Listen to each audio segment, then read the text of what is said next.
hope it's okay. Instead of bringing a glass of water, I brought my Budweiser up here. And to Kathy's point about women in energy, so my 8-year-old daughter now knows the difference between high-pressure sodium lights, LEDs, and mercury vapor. So, points them out as we drive in the car. So I'm Jim Bride. I'm principal of Energy Tariff Experts.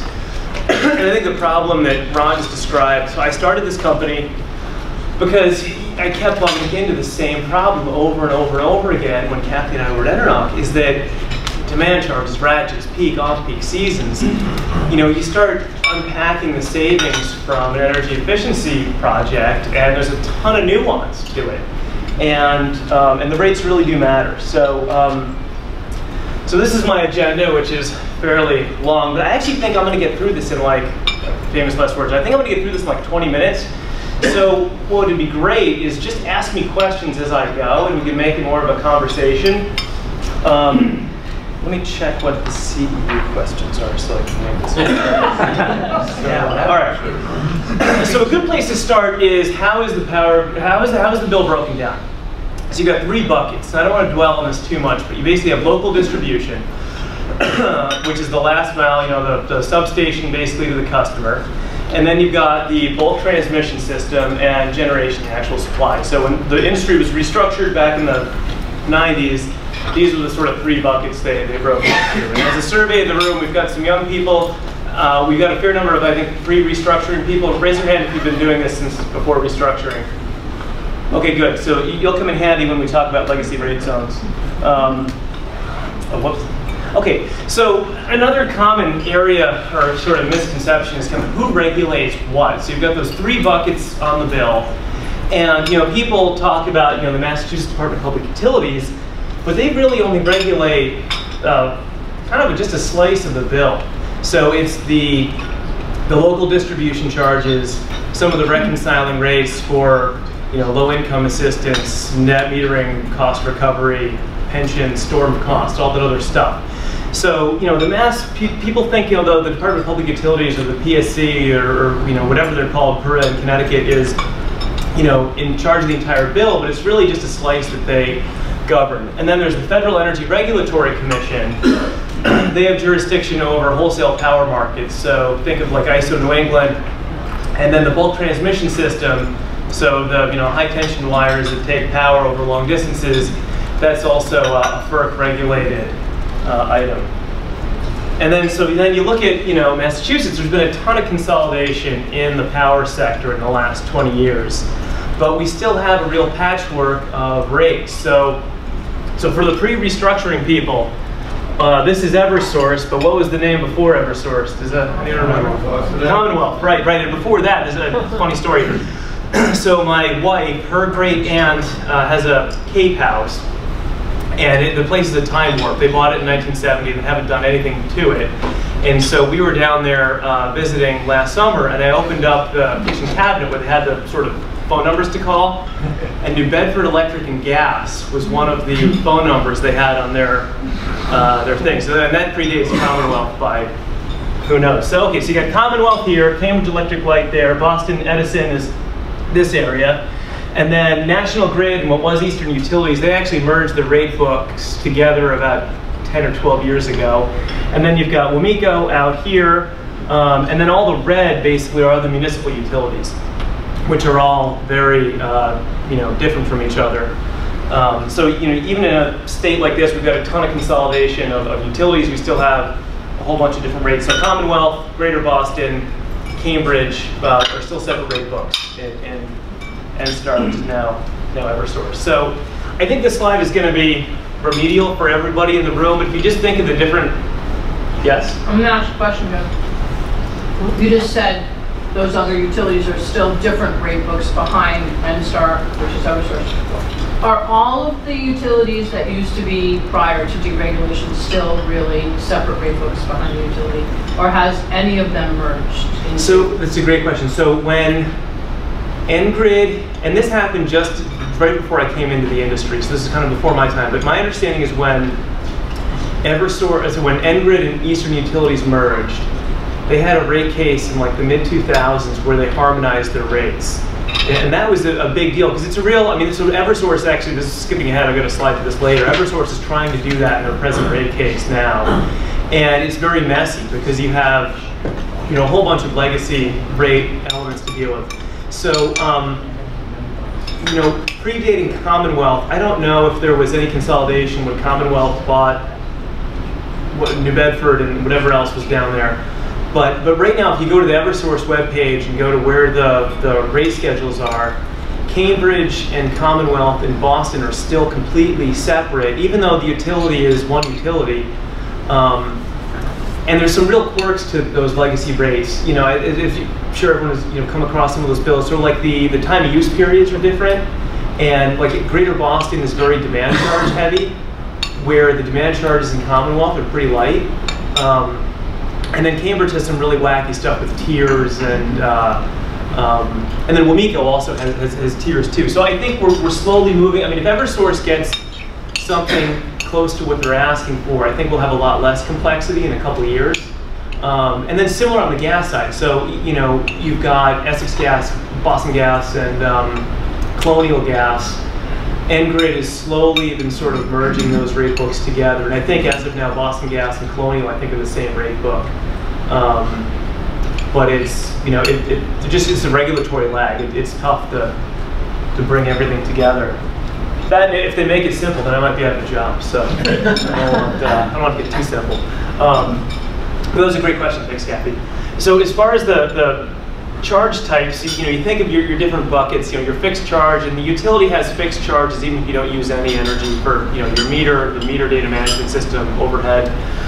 Demand is, you know, think of demand as your rate, and then usage is the rate over time. So I've got this little graphic here, because I mean, I think this is, it's obvious, but it's still helpful, I think, to kind of go back to basics and just think of, okay, if you're using, if the rate of consumption is 200 kW, and you do that for an hour, you've used 200 kilowatt hours. And then when you start thinking about demand, you know, it's really helpful to think of, you know, the rate over time. So this is a screenshot of the B7 rate in Eversource Greater Boston, which is a pretty common rate that I think all of you bump into frequently. So if you take a moment just to read it,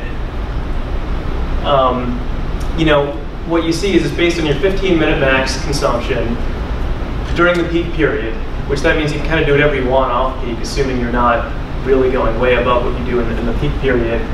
Power factor only matters if it falls below 90%, and so the way this 15-minute interval is calculated, if you think of an interval where a customer might be peaking, so think of this as some sort of, maybe this is a rooftop air conditioner unit that's cycling on and off. What they do is they look at the maximum trailing average over a 15-minute period. So you can have a whole bunch of little spikes that may be very short in duration, but it's whatever your maximum is over a trailing 15-minute window.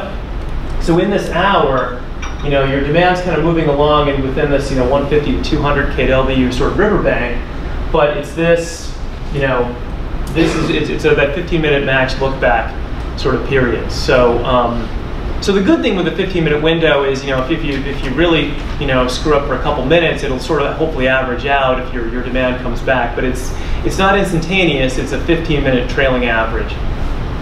So is this 15 minutes like from 1 o'clock to 1:15, from 1:15 to 1:30?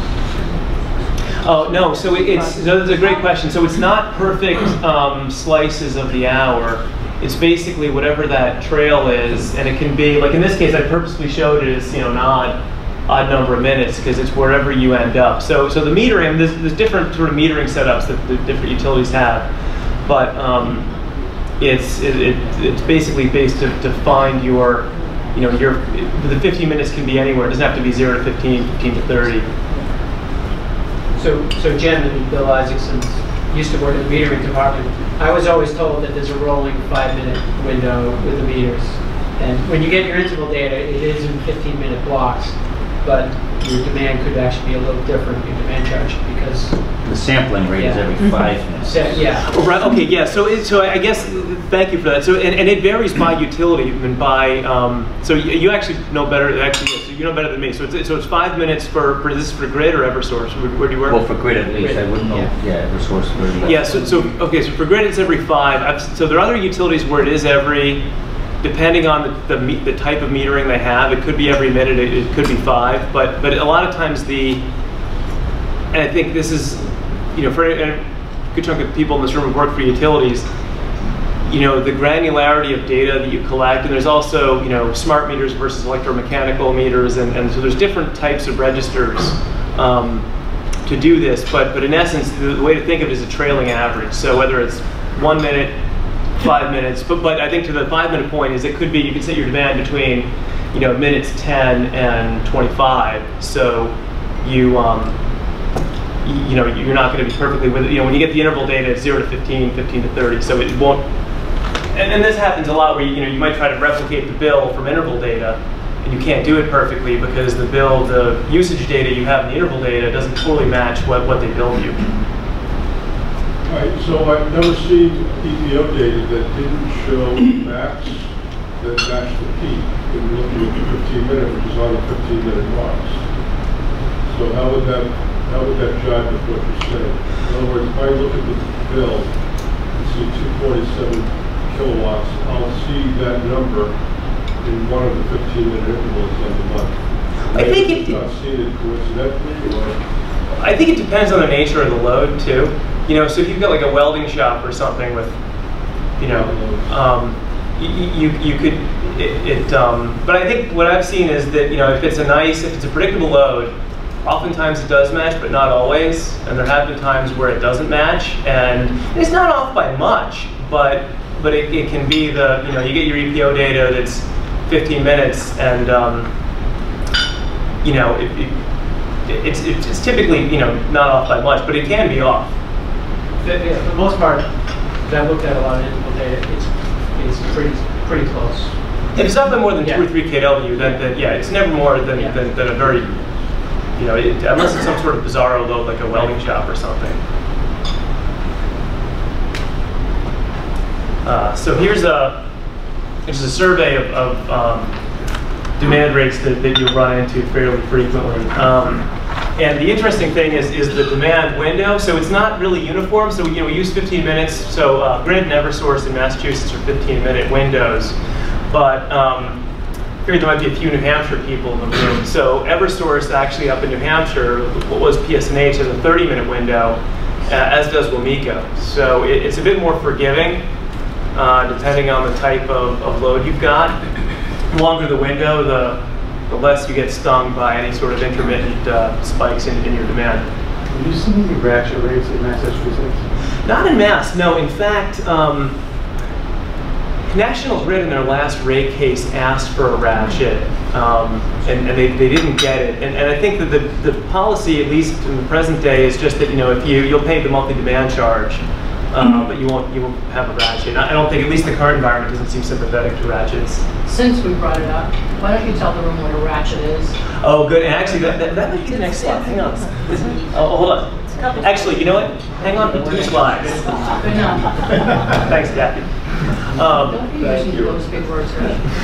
So the other thing that to think about that's really important, especially when you're looking at energy and any type of demand reduction project for efficiency, is what the time of use windows are. So in some places, like if you're up in Maine, Bangor Hydro, and the medium rate is just 24/7. So whatever your peak is. But in some of the rates that you come across in New England, you actually have a fairly short peak period, which means you really can think about things like pre-cooling and load shifting. So like if you look at the 2 legacy Northeast utilities rates, if you look at Eversource Connecticut is, that's what, 1 to 9, and then WMECO is noon to 8. So you have an 8-hour window there, and that's where you'd be setting your demand charge. But especially in WMECO, it's kind of friendly if you're like a manufacturer of process type load, because you can do stuff in the morning and not set your demand peak. Others are trickier, where you look at you know, the ones that are longer where it's a bit tougher. And this is just the summer. So in the winter months, it changes a bit with some of these utilities, like Eversource Cambridge and Commonwealth have different winter peak periods than summer. But one of the things you can really kind of think about is, well, when is my peak? What are the hours that I really need to care about? And in some cases, it's long enough that you really can't do a whole lot, but in some of the ones where the peak period is shorter, you know, there may be some opportunity to shift load. And then there's some also, like Central Maine Power is, I don't know if this is showing up, the colors are showing up the way they're supposed to, but this is supposed to be orange here. So Central Maine Power has a morning peak and then a afternoon shoulder period. It's a bit cheaper, and then an evening peak. So you can. And you have 2 oranges. Wait, where are the? Yeah, see, that's the problem. You both your peak and your shoulder intermediate are orange. So. Oh, I should have picked yellow or something. Yeah, it looked good on my computer. All right, so these are a couple bills that you're going to see presumably a lot. So the G3 rates, the common commercial rate in National Grid, Massachusetts. So the distribution demand charge, I mean, this is, you know, here's the demand charge. It's pretty light. So you get 2 utilities in Massachusetts, really different rate structures. So the biggest difference is that the transmission charge, you'll notice with National Grid, is about a little over 2 cents a kilowatt hour. In Eversource, that's a demand charge. And then you get your peak and off-peak. So there's about 8 mils or so between the peak and off-peak rates in National Grid. So it's not a huge differential, but it's, you know, it's there. And then what I did with this bill, too, to sort of give you a twofer, is it shows the bill, but it also shows how they communicate power factor in Grid. So they've got this little meter detail down here, and essentially if that ratio between the KW demand and the KVA demand is less than 90%, then you've got a power factor problem. So the way they bill you is if your power factor is, if it's less than 90%, you pay the greater of your, you basically pay the greater of your KW demand or 90% of your KVA demand. And so the demand charges are fairly light, you know, 576 a kW, so no one's going to get stung too badly. But usually a bad power factor is indicative of, you know, other inefficiencies in there. That's not the problem that used to exist 20 years ago when we had a lot of bad DX cooling. We had a lot of bad computers. Several of us in this room made a lot of money selling power factor correction equipment. And you don't see that as much anymore because motors are more efficient. The HVAC equipment is more efficient. Computers are more efficient, but that used to be a big deal to try to correct that power factor. It would still be really nice if the utility could just say your power factor is.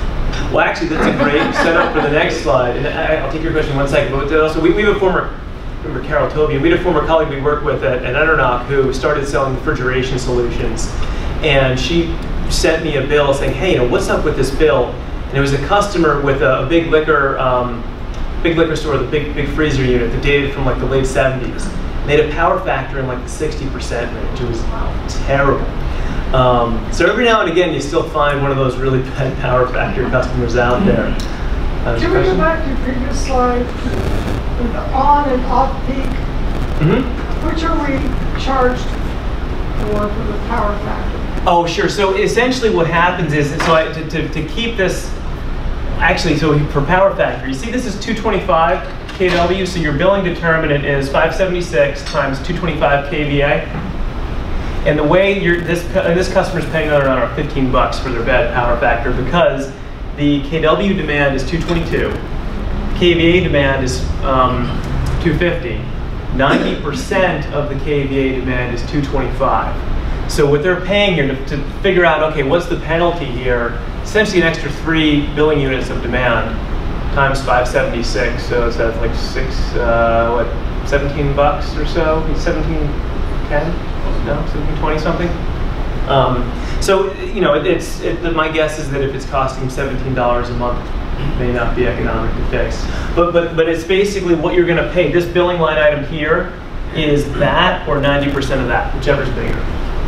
Should say like the 2016, the 2014, and 2015 bill, the 576 is exclusive of the ICAP Yeah, that's just the T&D demand charge. I think this bill is from the spring because NGrid got their rate increase at the end of the rate case in like October or November of last year. So I think this bill is sometime, I think, from the early part of 2017. And then this one, I think, is from the fall of 16 or early 17. But Kathy, to your point, wouldn't it be cool if they told you? Yeah. So what Eversource does is they've got this little breakout. This is the B7 rate. So here are your demand charges. So the big difference, transmission on the NGrid bill is volumetric. On the Eversource bill, it's a demand charge. So on the B7 rate, and this is a winter bill, not a summer bill. You know, it's 21 bucks a kW, which is pretty steep.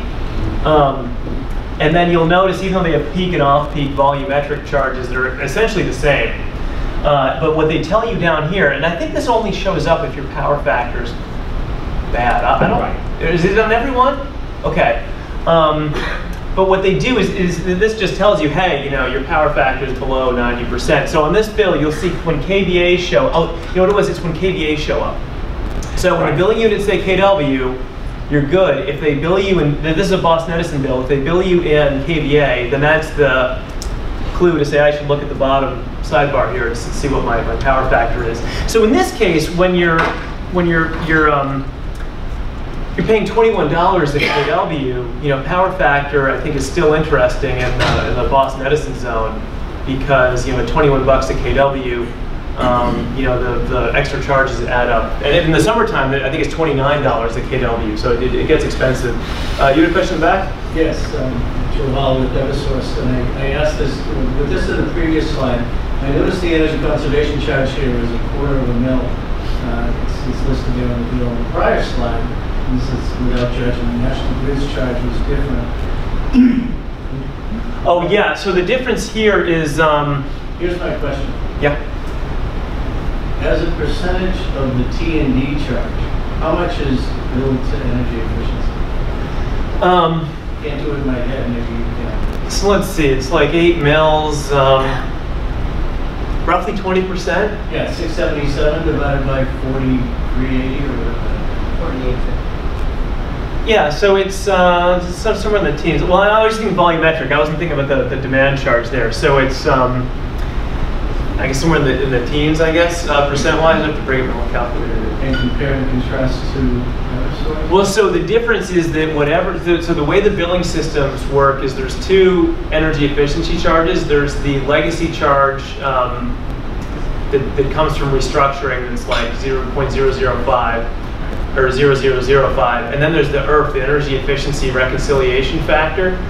In Grid, they lump them in the energy efficiency line item. In Eversource, it's buried in the it's buried in the distribution charge. Thank you. Yeah. Sorry to throw so many questions at you, but often in my Eversource bill, I have a negative number. Oh, for transition? Somewhere in that. What is that about? It's probably the transition charge. That went negative like 2 years ago because all the utilities had paid into the DOE trust fund to store nuclear waste, and they still haven't built a nuclear waste repository. So the state's got a lot of that money refunded to them. And then I think Eversource had an adjustment too. So for a time, the transition charge was negative. Okay. Ratchet, so I told you I had a Ratchet slide. So Rhode Island actually has a demand ratchet on their main commercial rate. So the G30, any Rhode Island people in the room? Really? I know, we'll admit it. Okay, all right, Jared. So, I don't live there, but I do work.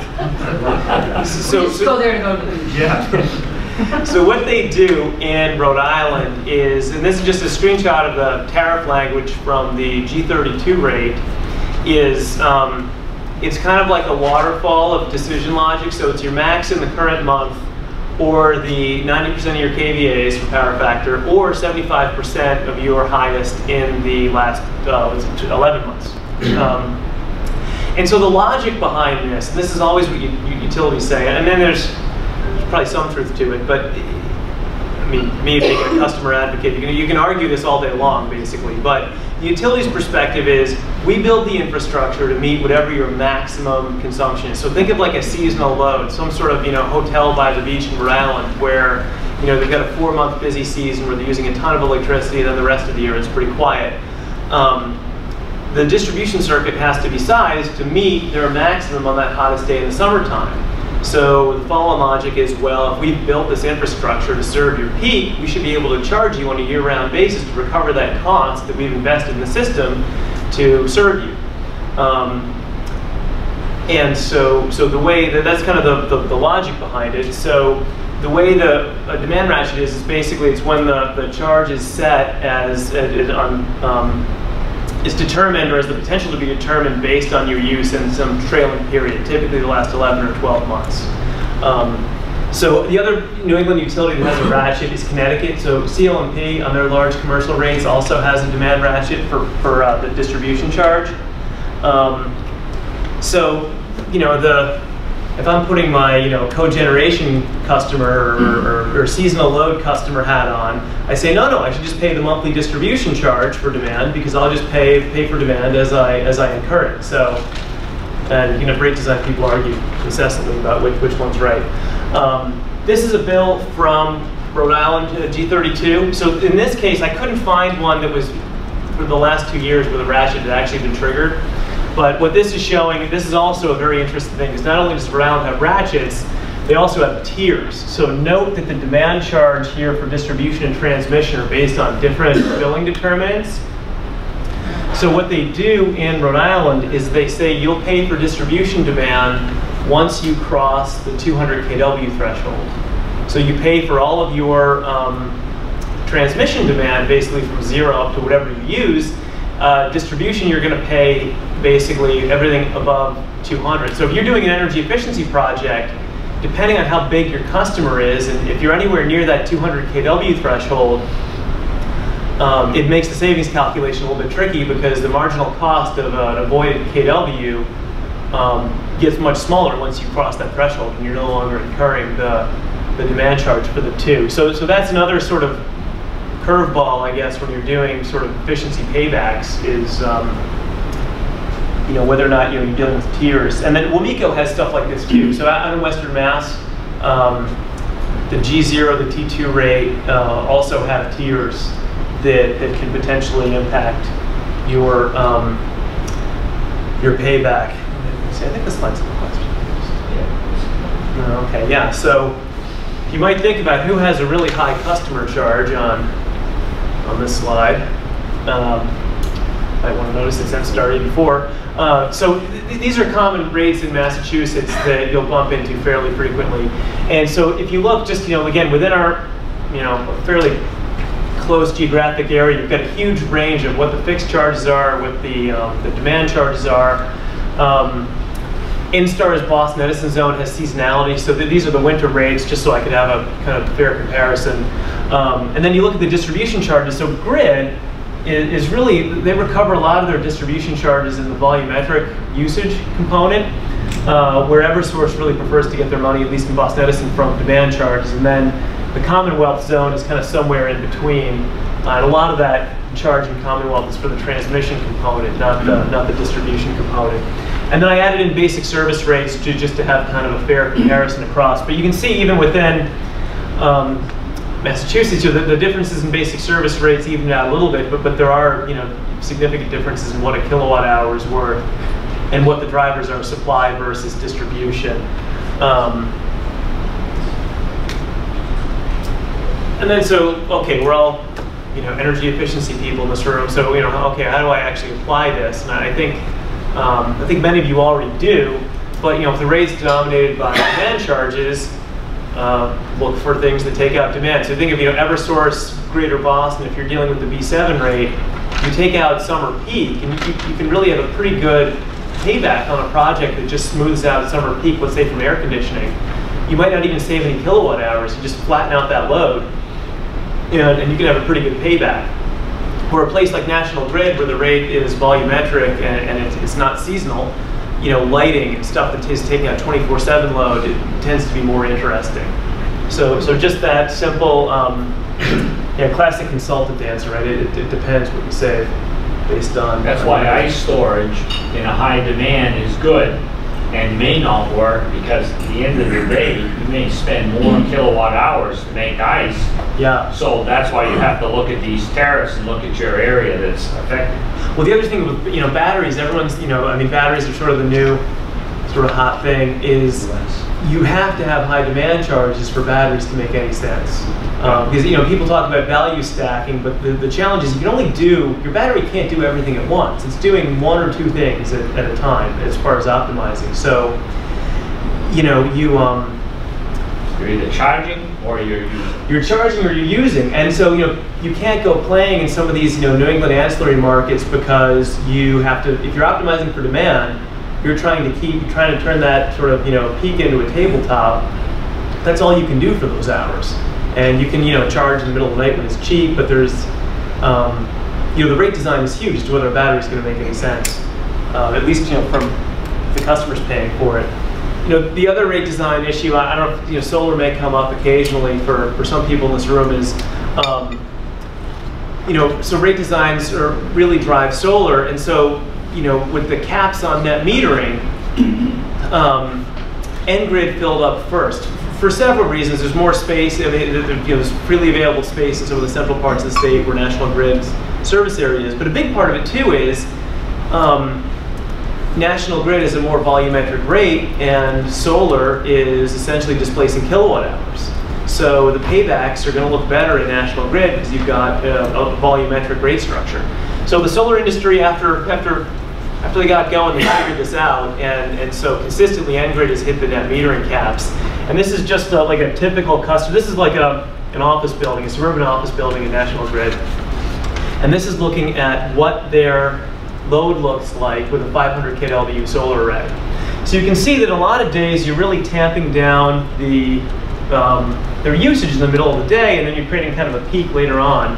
But if you get like a really hot, swampy day that's kind of hazy, and you don't have a whole lot of solar production, but you have a ton of AC load, like this day here, or you have a really nice sunny day and then you get a passing thunderstorm and it's cloudy for an hour, you'll set your demand charge. So solar is great to eliminate kilowatt hours, but it isn't necessarily going to help you eliminate your demand charges. I mean, you might get lucky once in a while, but it's not going to consistently reduce it. So that's another thing, just disaggregating rates. Before I think the solar industry got more sophisticated, I'd have customers call me and say, hey, we want you to evaluate the solar proposal. I'd say, oh, they used a blended weighted average cost. Let me tear this apart. And does solar encounter like standby rates or something? Not in Massachusetts. No, I mean, I think that's a big source of tension in the industry is, should people with solar pay for standby charges?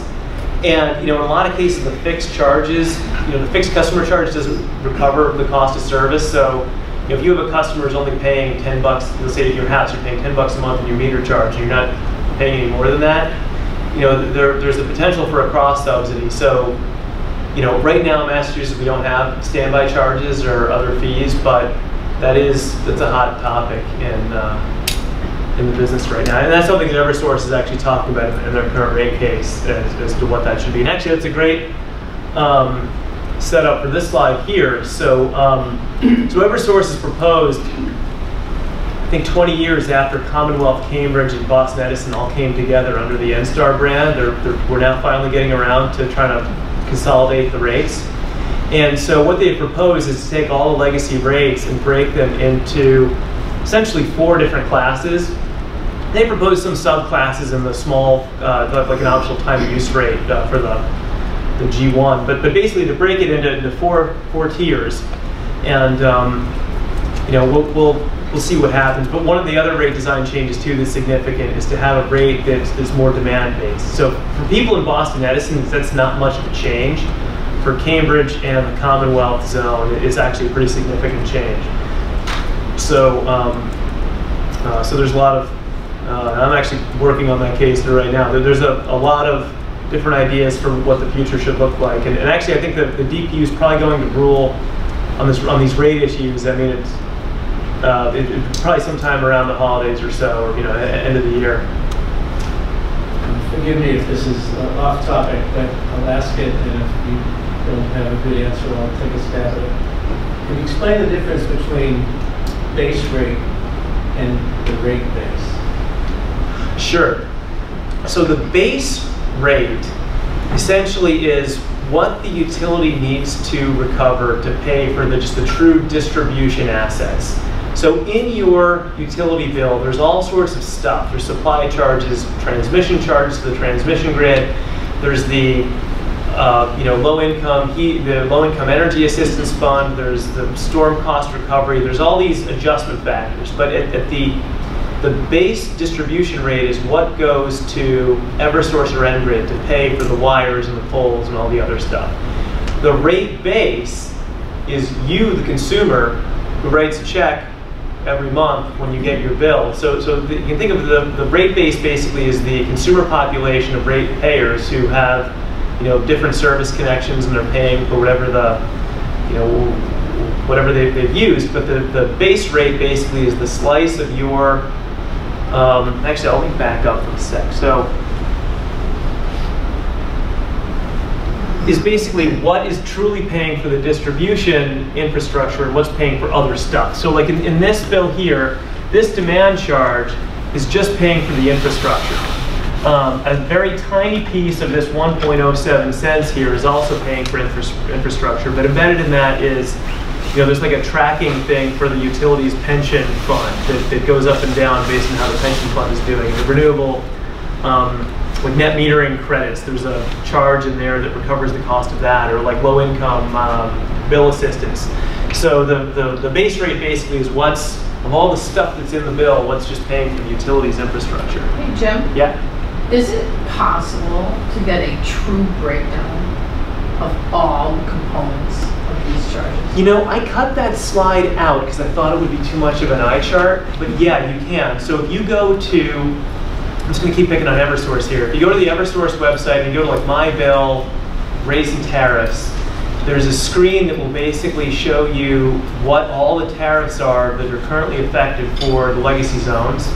And there's a sheet for Boston Edison called sheet MDPU 190. It basically has the base rates, all those adjusting mechanisms I mentioned, transition charges, basic service. And so, it's like size 4 font, which is why I cut it out. Right, so don't they have to go to a rate case to change any of that, right? Yeah, and some of it's kind of formulaic. So like if it's the pension cost tracker, which is, like 1/10 of a penny, that's very formulaic because they've agreed on a framework as to how the rate's going to be set, or like the low-income bill assistance. So basically what they'll do is they'll have a filing, typically annually, where they say, okay, these are the costs, we followed the formula to allocate the cost to different customer classes. And typically the DPU says, okay, you followed the formula, we're good. Where things get really messy is the actual rate case, like Eversource is in now, like Ingrid just concluded a year ago, where there actually are things to argue about cost of service, test year rates, and projections and assumptions. So the actual rate case, when you're setting the distribution rates, can turn into like a regulatory bloodbath. But the setting the stuff that's more routine tends to be formulaic. Well, like say the basic service rates, that's kind of been on cruise control for the last 10 years or so, where they follow the formula, and they do it the way they're supposed to, and then it typically just gets stamped by the department.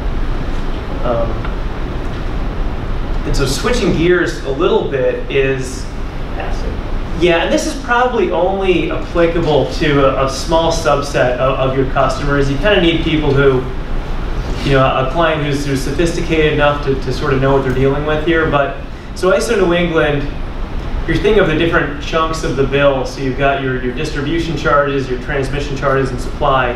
Embedded in supply is this thing called a capacity charge. And the idea basically is that they want to recover capacity payments to pay generators to be there, even if they're not running, just to have the capacity embedded in the generation system. And the way they recover that from load is they assign you a tag based on your contribution to the system peak. And so this is applicable to interval metered customers. And so, if you have a customer, most of your customers presumably are buying competitive energy through, suppliers that may use a broker to help them with that. But if they're fairly large and they're passing through the capacity charge, it'll show up as a line item on their supply bill from the Constellations and Directs of the world, and it'll look like a demand charge. So what you can do if your customer wants to try to game the capacity tag day, they can. Or if you're looking at it, I think more appropriate for this audience is if you're looking for an energy efficiency project that might just kind of be on the bubble, but you think you're going to take out 20, 30 kW of demand in the summertime, it may help to take a look at the capacity charge and say, okay, if I'm going to shave off 30 kW in your capacity tag, does that have a value that might make my project pencil? And so in any given summer, New England is a very weather-driven, very peaky summer load. So this is the summer that just wrapped up. We set our peak in New England really early. We set it on June 13th, which caught me off guard. Usually it's in July or August. So it was like 23,500 megs was the New England system peak. And so if you happen to curtail on this day in the late afternoon, you lowered your tag. And so the cost of each kilowatt of capacity is in that little sidebar right now. So that's the current sort of approximate rates. Now these go to auction, correct? So there's a forward auction, yeah. And so I didn't want my, it's okay, I'm still doing okay on time here. I didn't want to get too deep into the weeds on it. In fact, actually, if you Google, I've got a slide deck I showed to the Ice New England Consumer Liaison group like 2 years ago that gets kind of into the nitty-gritty of this. But so there's a forward auction 3 years out, and that determines what generators get paid. So think of like the footprint plant in Salem, or they're building a new combustion turbine down a canal. They bid in and they say, okay, I'm going to provide capacity at this date, and they can basically know what they're getting paid. But what gets collected from load isn't necessarily, because the load's a moving target, right? It changes based on the weather and based on other stuff. So they need to ensure that generation gets paid what their capacity payment is that they've locked in. But whatever gets collected from load basically has to be grossed up, because if the system's working right, there's always more generation than there is load, right? Because if it's the other way, we've got a problem. So there's basically, for your capacity tag, you take the clearing price of capacity, you have to gross it up by whatever the delta is between generation and load. It's referred to as reserve margin, which is in the 30% range roughly in New England. But the story recently was that they were expecting a 40% increase, and the bottom has fallen out of the market, if I understand correctly. Well, so for energy, the bottom's fallen out, but for capacity, it's only reset annually. So we've got this sort of peak that then is going to, by 2020 or so, it's going to ease. But we've got this slug of high capacity prices that are now hitting consumers. And capacity markets have slowly being tweaked to I think sort of get the design intent, which is to get capacity into the market. But there's a spike. So this is pretty pricey, and then it's going to continue to be high. And then by 2020, I think the forward capacity auction that just happened, the prices were much lower. You may want to mention that's $15 per month. Yeah, per month. So if you did that 15 times 12, right? And if you drop 1 megawatt for 1 hour, that's an enormous amount of money. Oh, absolutely. I mean, this is, we've said this before, and I want you to echo that out. These people, this pass-through, if they're able to do this, can save 20 to 30% of their energy bill for that 1 hour. So if you're in NEMA, if you're in NEMA and so this $15 a kW would have been in the summer of 2016. So you'd have had to reduce your tag in the summer of 16 to reap the benefits today. It's just a 1 year lag in setting the tag and paying for it. $180 a kW, which is really significant. Now, that rate won't stay there forever. It's going to trend down a little bit in the coming years, but it's still significant. Even in the rest of system, you're paying $10 today. So 1 kW of avoided capacity is over $120 a year. So it's by disaggregating that, and again, it's not appropriate for every customer, but for a customer who is a bit more sophisticated or maybe has some flexibility, or you're doing a really aggressive energy efficiency project, disaggregating this. And any large retail energy supplier has the capability to build this. And if they're working with any type of broker who's or a consultant who's helping them buy energy, if they know what they're doing, they know how to do this. So what is that number, Rich, a year for a megawatt? Listen, 180, 15 times 12, 180. And that's not going to, so I didn't know exactly how deep to get with this, but it trends down, but it's still material. The reason I bring that up is you're doing a great job on defining all the demand windows we got to look at. This is just another one. Absolutely. Another one thrown up there. And the other thing is, this is a demand window that exists when it's really hot out. So if you look at the New England, so this summer wasn't terribly hot, but you can count the number of days that we got over. So this here is 20,000 megs. You basically, and actually at Enernoc I've built our people in predictor for New England. So you basically look at any day that the load is going to be over 23,000 megs, and the morning report for Ice New England comes out at like 7 or 8 a.m. And you say, oh, we're going to be over 23,000 megs today. I should be ready to curtail in the afternoon. And in a normal summer, you only have to do that 7 or 8 times. And for a commercial Class A office building, they're probably not going to want to curtail because people are paying a lot of money to be there. But for any other type of space where people aren't going to complain, if you feather the AC or you shift a process or something, Shut your lights off.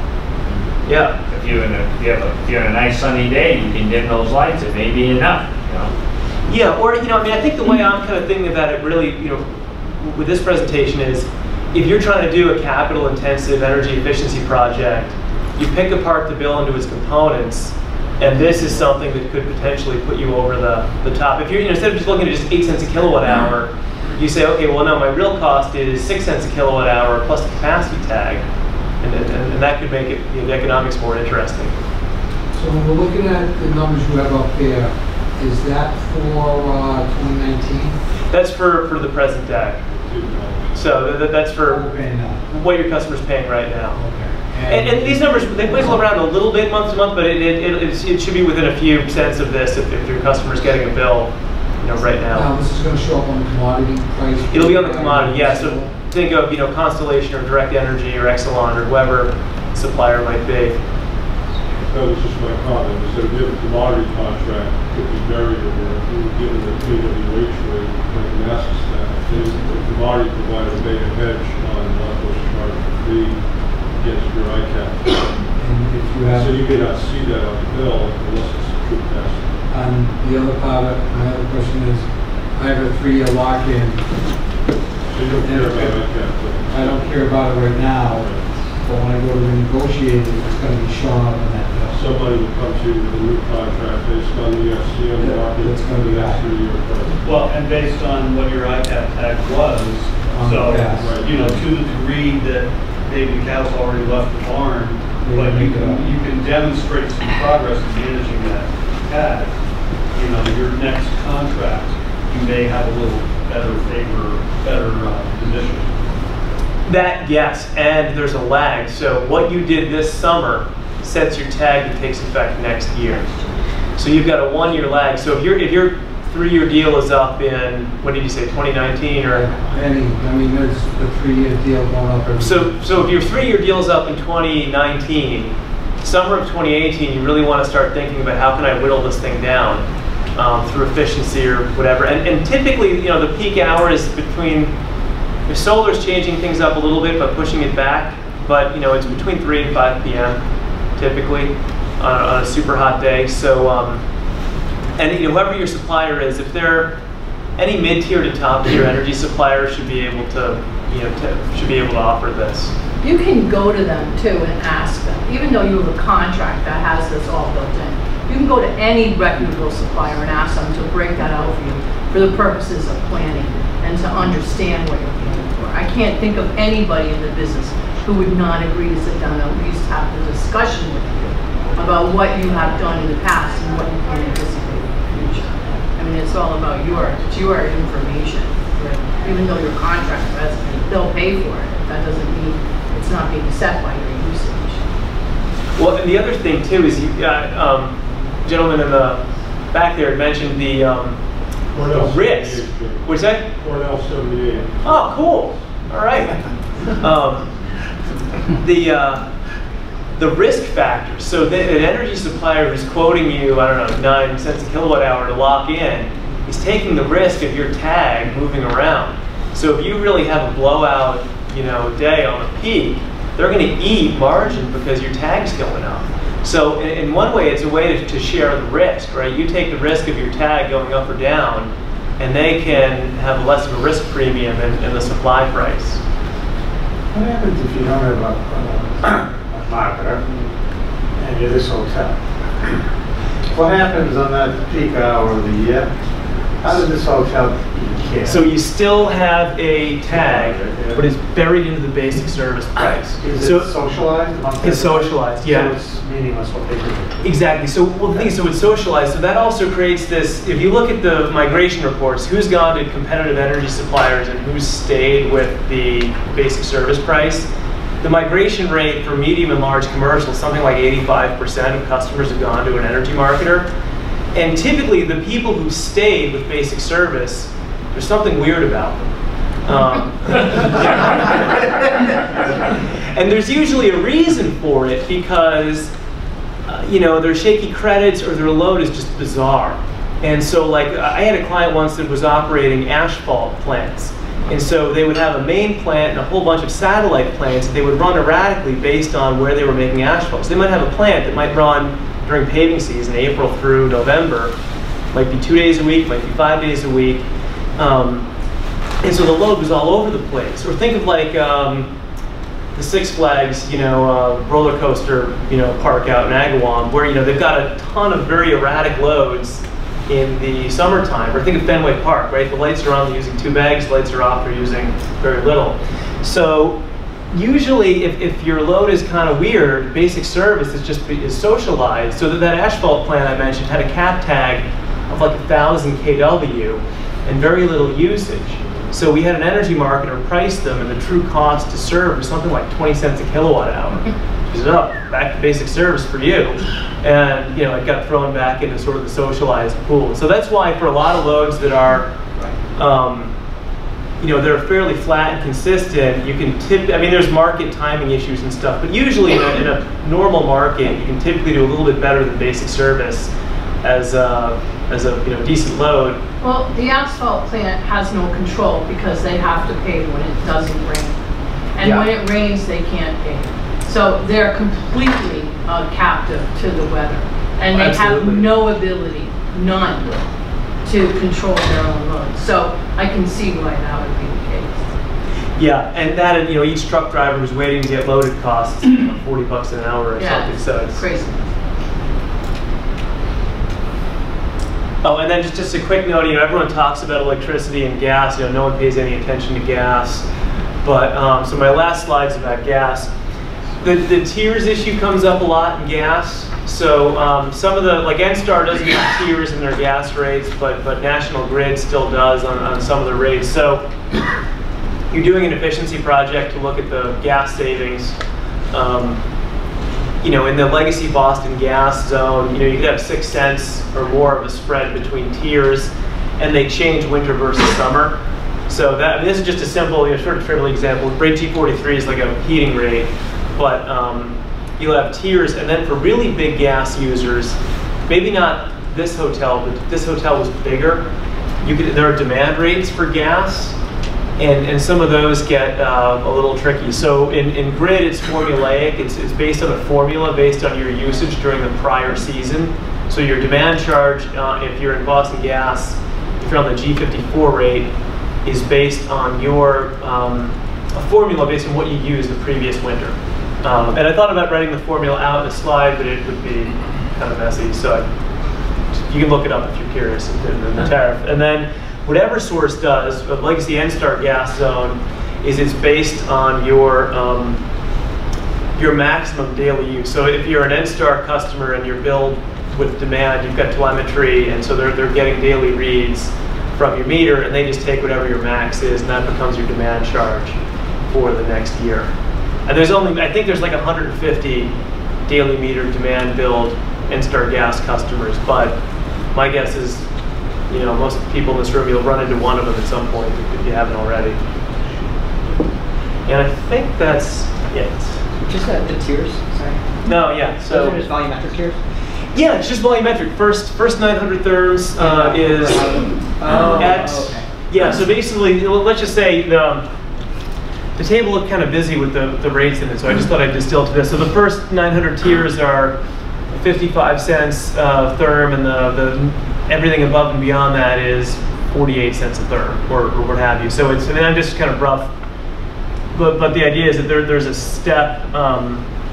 stepwise function between the head and the tail blocks. So depending on what block you're in, your avoided cost is going to change. Have you ever worked with any of your customers to get interval gas data? Yeah, I have, and it's actually, it's kind of interesting to look at that. So I've only looked at you know, enough to know what I'm doing, but I wish I could see more of them. So NSTAR has has telemetry in all their gas customers who are demand billed. So I've looked at a handful of Eversource demand billed customers, and the you know, so it's just, you know, an Excel file basically. But it is really interesting to look at the data, because then you really get to see how weather sensitive the customer is, or if it's like you know, there's still a handful of dual fuel customers out there. So if you're looking at, you know, gas, oil optimization, you know, when you have the daily data, you can actually really think about some sort of decision logic around that.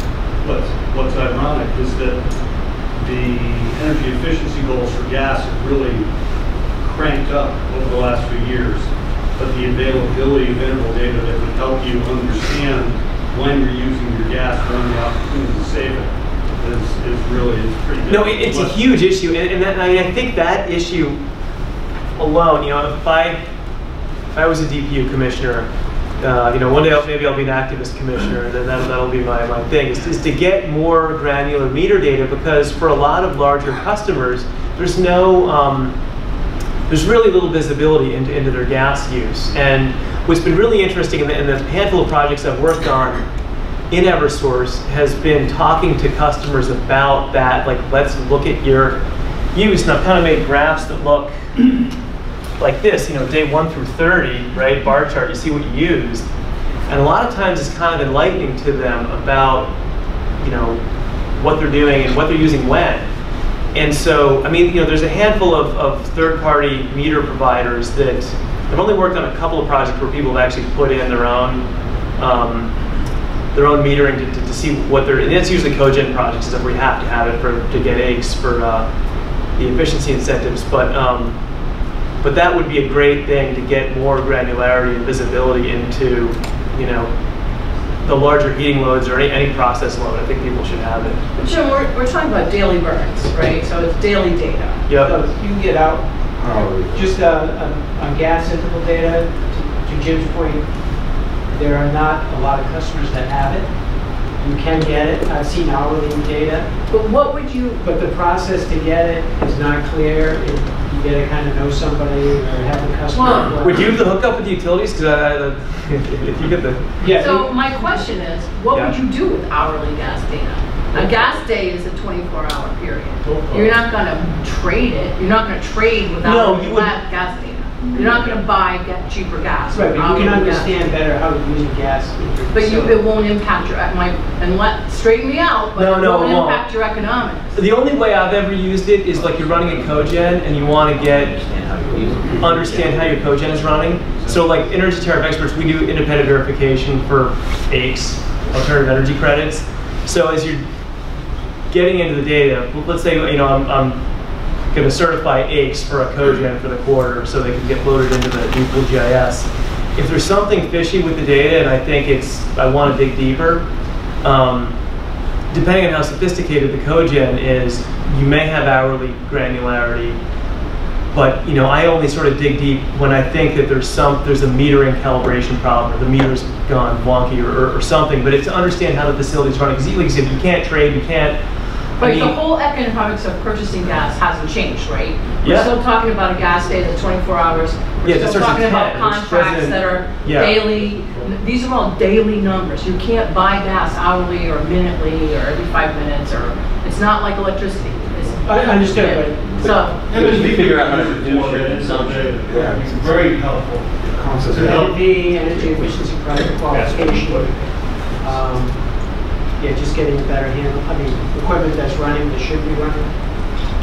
You got an envelope, you just an envelope worker. If we had good, resolution of gas data, we could verify envelope savings. But I don't know how resolute the gas data does. Does it get as resolute as the interval data? Well, on the electric meters, sometimes we kind of want to get into the electric meters. Yeah, well, it's a completely different measuring mechanism. It's a completely different method. So you don't need the pulse utility because we shoot the pulses. Yeah, and then But anyway, with electricity, I'm not doing it myself now. it's used and made at exactly the same moment in time, and that's a completely different story from gas, where you have different flow rates at different times of the day. You have different BTU components at different times of the day. Your BTU component, your BTU rate on natural gas will vary as much as 15% over the course of a day, and that's perfectly legal according to the tariff. So having that hourly data is not going to tell you what your BTU content is in that gas. It's too hard to pinpoint that. Unless I'm wrong. Am I wrong? I don't know. I'm sorry, I was talking about Okay, never mind. Sorry. So how about a few more questions, and then, I'm sure Jim will stay afterwards, so we can get people out here reasonable hour. I've got two questions about your work.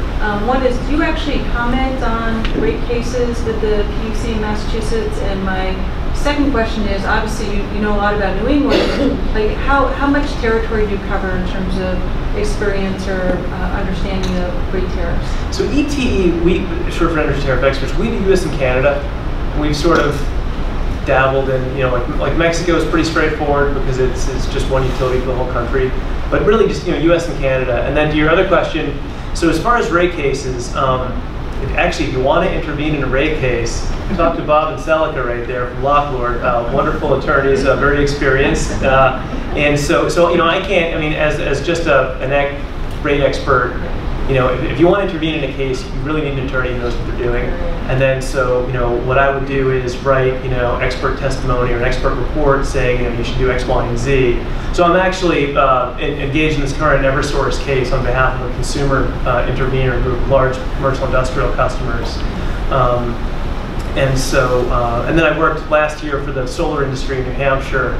They had a net metering proceeding to see what the future net metering should look like. So I have worked in cases. If anyone lives in Maine and you're on the super saver rate, that rate's my baby. You charge your Tesla at 2 in the morning and it's cheap, thank me. It has a big off-peak, on-peak differential. So what's interesting is, doing some of the work in rate cases, you see how messy the rate-making process is, because the utility has a lot of concerns, and the revenue requirement is number one, right? But also they've got other concerns about service quality, maintaining infrastructure, and storm hardening. You've got low-income customer advocates who are very concerned about vulnerable populations. You've got commercial industrial customers who, they don't want to be paying too much. They don't want to be subsidizing things. They want reliable service. And then you've got all these new intervener groups for advanced energy, EVs, batteries, solar. So it's gotten more contentious, but it's interesting when people talk about futurists about the rates of the future, the rate designs, and the utility of the future. Well, it's like once you've been through a few rate cases and you see what a design by committee mess it is, you get more pessimistic that we're going to get into this utopia of efficiency. A couple questions, but first one is, so what is FERC's jurisdiction with? Does FERC have any jurisdiction at all over non-ISO RTO territories? So on the gas side, yes, it's got to be like an interstate transaction in a wholesale market. So FERC has jurisdiction over the PJM, New York ISO, ISO New England. ERCOT actually, which is Texas, is outside of FERC because it's self-contained within the state of Texas. Why is New York ISO that? What? That's self-contained within a state? Yeah, it is. Alternating current goes over the border. That's the rule. I think yes, that's because the over the border, it becomes FERC and ERCOT, AC current stays within that territory. and it can only cross as DC. So it did that on purpose so FERC would not regulate them. Texas is not connected to any grid outside of Texas. It's an island. Yeah, it's the AC, yeah, because there are ties, but it's a DC tie. And then, so I think that, I'm not sure about some of the, I mean, most utilities now have joined regional transmission organizations, so there's a handful that haven't. I'm not totally sure what FERC's jurisdiction is over the remaining standalone vertically integrated utilities. Like, I'm not sure if Southern Company, I think they have transmission tariffs that are FERC governed. Around like the middle of the country. You know. Actually, Midwest MISO, Midwest Independent System Operator, covers a good chunk of the middle of the country now. So there's not a ton that's still. A lot of the mountain states are. Yeah, I'm not. I'd be overstepping my knowledge if I said exactly what FERC's relationship is. Most of my work is in the restructured areas. And then if another short one, I think hopefully short. Municipal utilities. So. Do they set the rates for transmission, distribution, and generation? How much of your rate, if you're a municipal utility, is do they have their own tariff that is like fully vertical? Yeah, no, they can kind of do whatever they want, which is good and bad, I guess, depending on how much you like the general manager of your municipal utility. Yeah. But so they're customers basically of ISO New England. So they are participants to the degree they want to. So a lot of the municipals have long-term power purchase agreements with legacy generations. So like Millstone, the nuclear plant, a good chunk of their supply, or Seabrook, is subscribed by the municipals. They also have it's called MWEC, whatever they've got a wholesale purchasing cooperative. So some of their power is spot power, some of it's long-term contracts. You know, Braintree owns their own natural gas unit. So there's a mix as to what for the most part, they don't really own assets, but they've got long-term subscriptions to, to pre-restructuring your power plants. And that's on the supply side. On the supply side, they also pay for transmission, so they're considered a like a transmission customer of the various transmission organizations. So, Concord Municipal Light isn't going to go building their own transmission line, so they pay for their use of the transmission system per the ISO New England, the transmission tariffs and the transmission owners are Eversource, Engrid,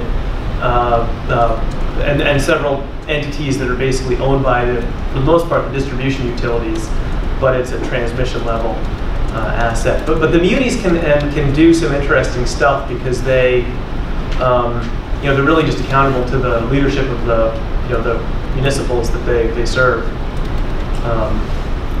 And they also actually don't pay a lot of the fees. They're exempt from the renewable portfolio standard, and they can kind of do whatever they want regarding energy efficiency. So the munis have a patchwork of solar programs or EE programs, but it's for the most part self-contained within their own systems. On Seth's point, I work for a military base and we buy all our utilities from Mass Development, which functions as a muni. And we have a beef with Mass Development. We can't figure out how they're regulated. I contact DPU and they have no answer. So the answer is they're really not regulated. I don't know about that instance. That's kind of an edge case. I don't really know. This is Devon's. I thought Devon's was its own utility. Yeah. Yeah.